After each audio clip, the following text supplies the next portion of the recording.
Welcome, Dr. James Beckett, Sports Card Insights, second half of the interview with Bob Brill that Rich Klein and I conducted. Again, pretty random in the sense of not being linear, but Bob has done a lot of different things, has some strong opinions, calls it like he sees it.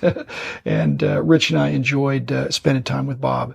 Again, he's done so many different things in the industry. I think you'll find it interesting. I actually I lived through it and had a lot of interactions with Bob over the years, and always interesting. And I hope you'll enjoy this interview that Rich and I did. So thanks sponsors: Topps Panini and Upper Deck, Heritage Auctions, Huggins Scott Auctions, Beckett Media, Beckett Rating, Beckett Authentication, ComC.com, and Burbank Sports Cards, and Mike Stadium Sports Cards, and Heritage Auctions, and Huggins Scott Auctions. So thanks sponsors. Thanks Bob Brill. Here is the interview, the second half. I think out of all the stuff, I enjoyed every bit of it, and I still do. The thing I enjoyed the most was when I was writing for you, and I loved writing for you. You guys had editors.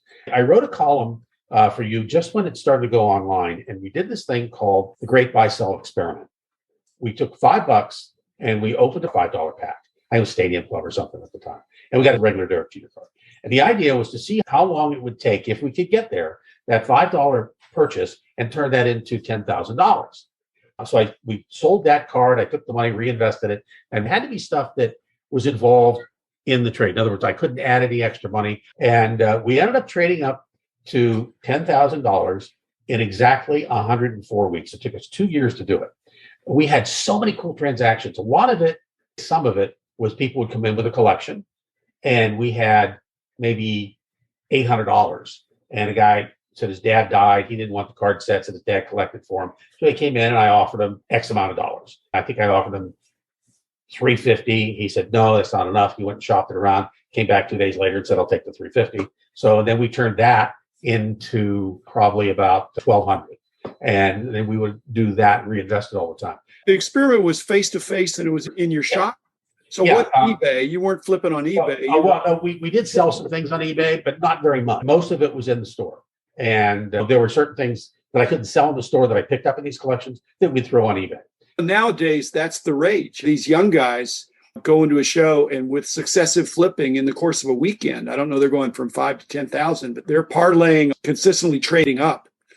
A kid who used to shop at my store, he was like 12 years old, is now doing videos. His name's Jake Miller.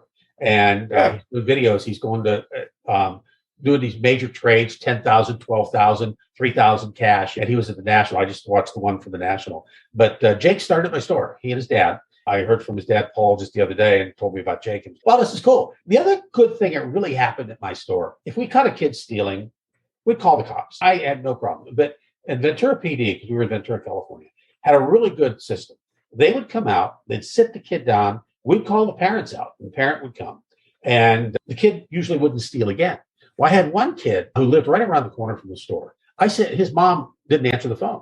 So I sent him home in a police car. And she was out in the front yard talking to a neighbor when the police car drives up with her kid in it. And they put their names on a list. So if it happened again, then they'd get arrested. About 4 years after that, would have been longer than that because the kid was an adult. He came into my store. He said, Mr. Brill. And I said, yeah. How you doing, Ted? And he says, good. He said, I want to tell you that I'm selling cars now. And one of the best things that ever happened to me in my life is when you sent me home in that police car.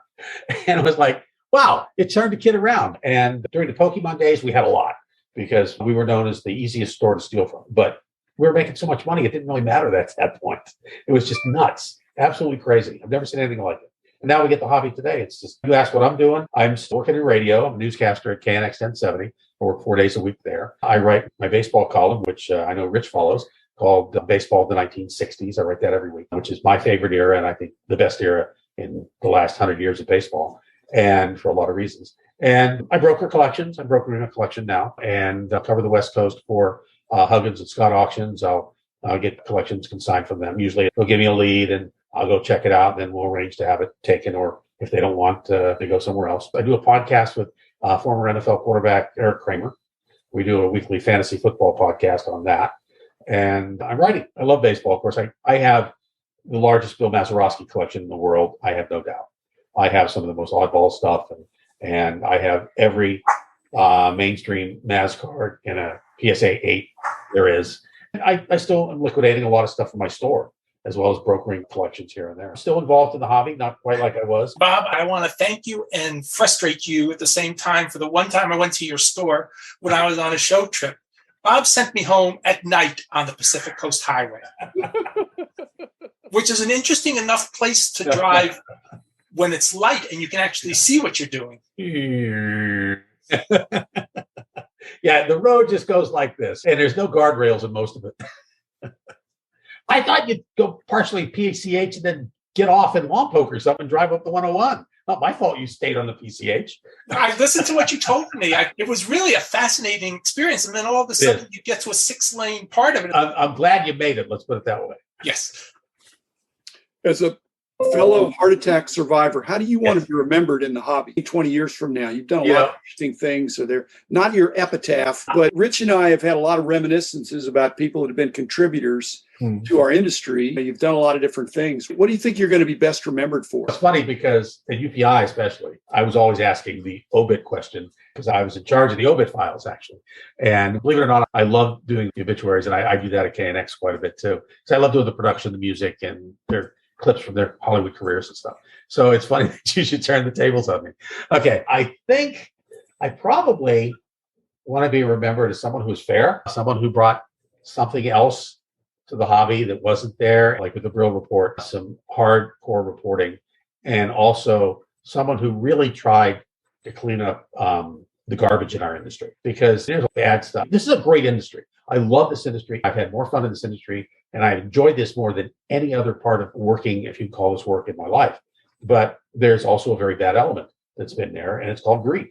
I always said you can always make a buck in the industry. You can always pay the bills by doing something. There's always something to sell. But the over-the-top greed and behind-the-scenes stuff, I think, has just been so bad.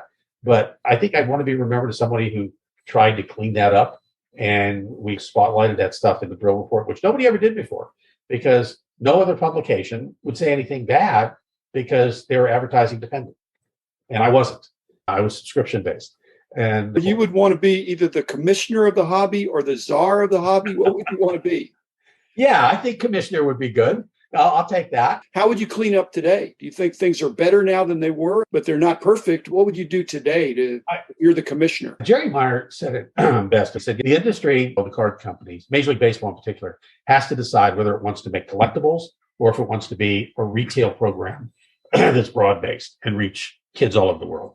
And I think the hobby has survived because of its collectability. We don't see kids going to the corner liquor store or to Target or Walmart or anymore to buy a pack of cards. So they'll buy gaming, but they're not buying baseball, football, or basketball cards because cards don't do anything. They sit there and they look at you and you look at them. But the value, which sometimes is considered the bad thing, has also driven the hobby to these kind of crazy heights and made it a great place and a great industry, because it is a great, and you're one of the guys that made it a great industry. I mean, I know you took heat over the years based on the price guide, and I know what you went through.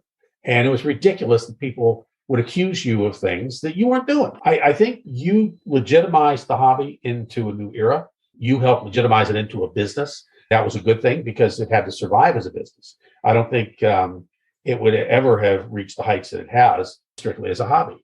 And having fewer card companies, maybe fewer brands, the way it is now is fine. The one thing I would do is I would try to stop card companies from selling directly to the public and charging ridiculous prices when you have to pay $3,500 or more off the line for a box of trading cards that has 10 cards in it. That's just insanity. There's only a small percentage of people that can afford that. And yet, Bob, we just saw record attendance at the National. If we're driving people out of the hobby, we're doing a bad job. No, I understand that about half of those people were new people. And those new people were hearing news reports about cards selling for $5.2 million.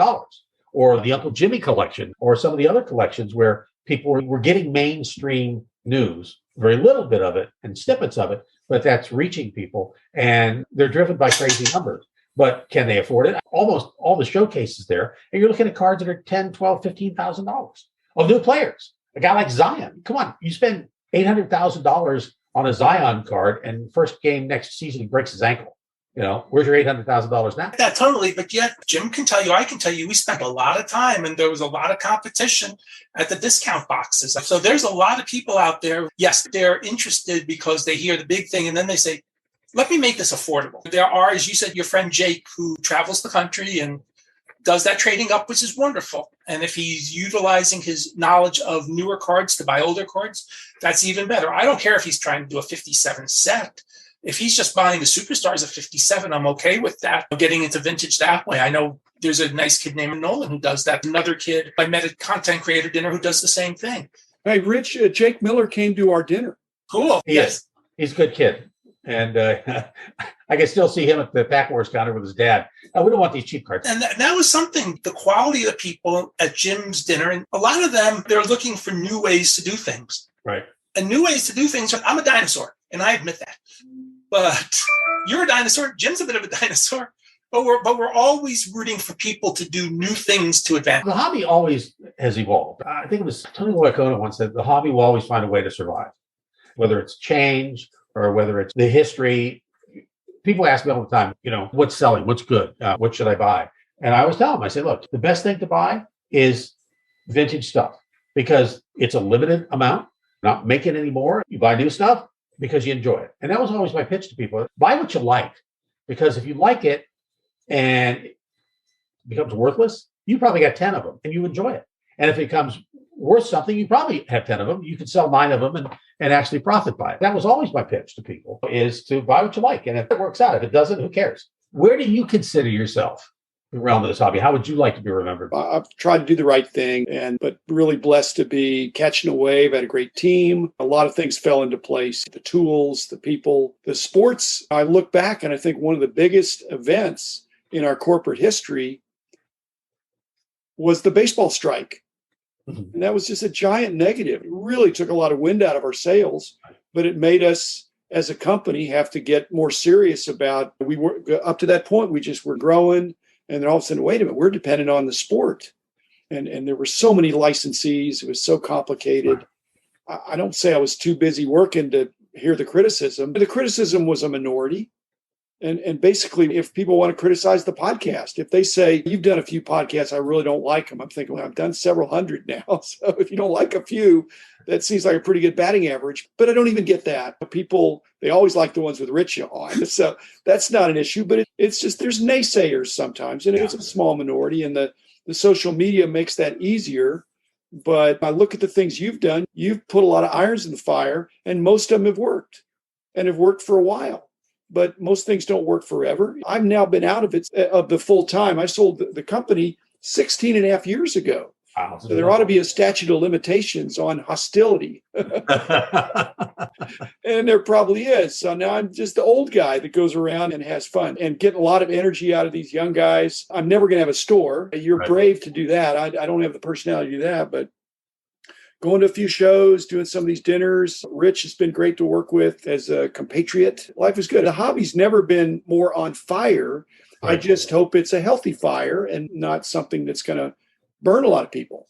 And like Rich says, there needs to be a full appreciation of the ecosystem of not just the expensive cards, all the way up and down the line. And I think we saw that. Would you agree, Rich? I think we saw that at the National. Oh, we saw that at the National. We saw it from the big spenders, as I said, to the bottom feeders, and every group was well represented. And I heard just about every dealer I spoke to glowing with how they did. Even Levi was telling me, just stunned with some of the prices he was getting for his cards. Well, that's terrific. But Rich, you did not throw us into the bottom feeder bus, did you?